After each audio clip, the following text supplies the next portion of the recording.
Welcome to Illuminati Silver. We tell you the truth about silver. Today is Saturday the 20th of November 2021, and we're publishing our gold and silver weekly update for the week ending the 19th of November. So let's take a look.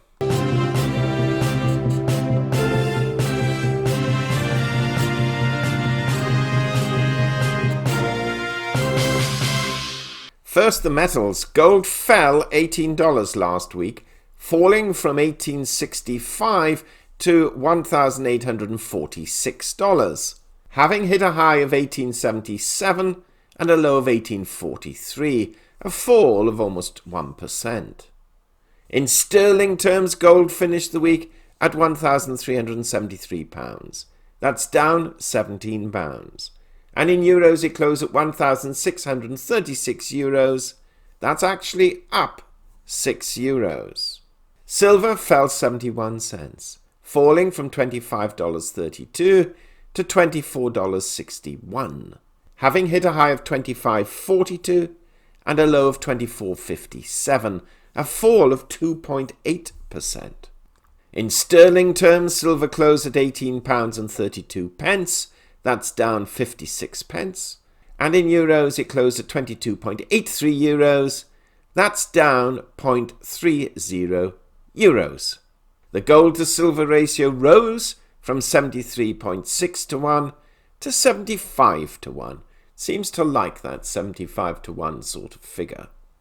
Bitcoin fell $5,059 and currently stands at $58,610 per Bitcoin. Now, looking at the equity markets, the Dow Jones closed on Friday at 35,601, down 268 points on the day and down 499 points on the week. The S&P 500 closed at 4,697.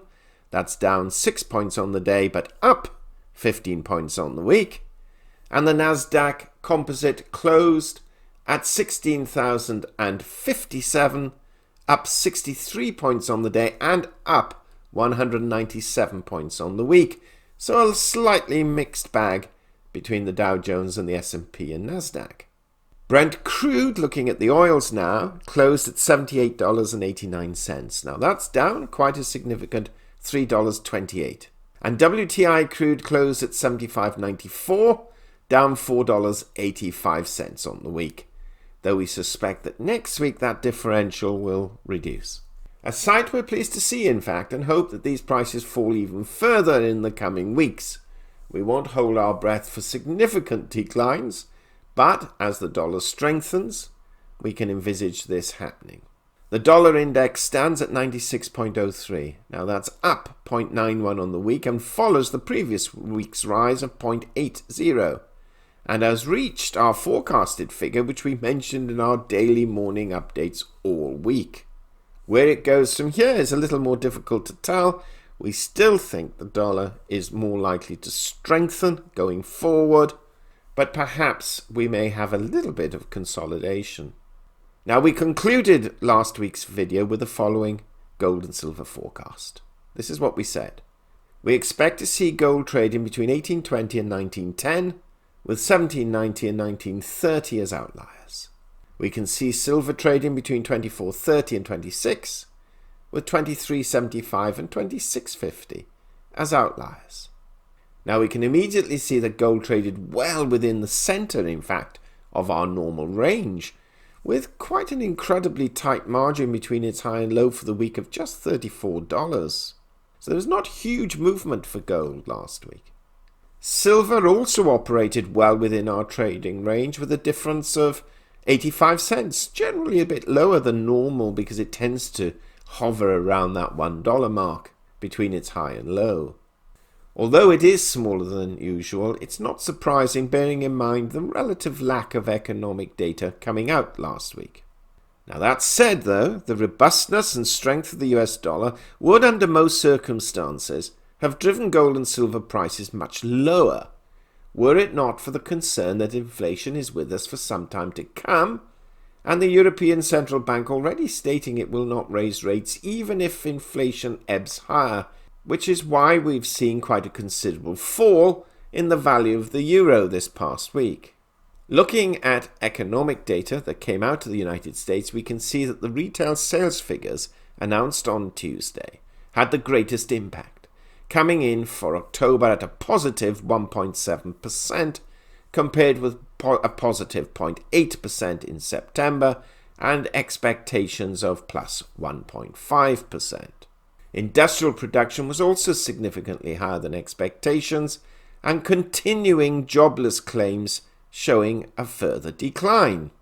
On the negative front, import prices were higher than anticipated, and initial jobless claims were marginally higher than expectations. Now, before we look at gold and silver in a little more depth, let's see what economic data is on the horizon this coming week. Now, on Monday, we have existing home sales for October. Tuesday, market manufacturing flash PMI for November and the market services flash PMI. The flash PMIs give us a guide to the final ones, which are normally produced the following week. Now, on Wednesday, we have some significant data. We have weekly jobless claims, GDP revision for quarter 3, gross domestic income for quarter 3. Then we have durable goods orders, core capital goods orders, personal income, consumer spending, core inflation, and new home sales all for October. We then also have the UMich Consumer Sentiment Index for November and the FOMC minutes, which many people will pay some attention to. Now, Thursday is a Thanksgiving Day holiday, of course, and on Friday there is actually nothing scheduled at this stage. So Wednesday is what we call the data dump day. Watch this closely. And also potential positions being closed before the Thanksgiving holiday. Manufacturing figures on Tuesday may also be a little noteworthy. Now, looking at gold, it fell almost 1% on the back of a strong US dollar, which rose almost 1%. Technically, we have resistance at $1,900 psychologically, and $1,916, that's $1,916, which represents June's highs. Support is seen at the 10-day moving average of 1852, the psychological level of 1850 beneath that, the 1835 level beneath that, which previously acted as quite strong resistance. The MACD histogram points to consolidation. Silver attempted a bit of a rally on Friday and failed to follow through, closing near to its week's low. We see some support at 24.50 and resistance at 25.50. And any movement between these figures is just noise, and a breakdown or break up out of this channel will give a good indication of silver's direction for the next few weeks. The problem we have with silver right now is potential fear in our view. Yes, like gold, it is adversely affected by the strong US dollar for sure. But unlike gold, traders are worried about the announced close downs in Austria due to COVID-19. Similar actions may be carried out in Germany and other European states, and even the UK has not ruled out further lockdowns before Christmas, even though this will prove incredibly unpopular from a political point of view. If the world moves into such a state, and we're also seeing major problems in China too, then the industrial demand for silver will once again fall, and this, in our view, is affecting the price short term. Any stall in global economic recovery will not be good for silver. We also still have to have an eye on Russia and Ukraine, and also tensions between the US and China. None of these should be factored out of the equation. So, bearing all of this in mind, how do we see gold and silver prices performing this coming week?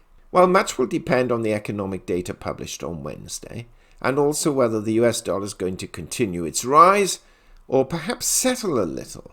Now, either way, our best estimate is that we expect to see gold trading between 1810 and 1910, with 1790 and 1930 as outliers, so not a huge discrepancy.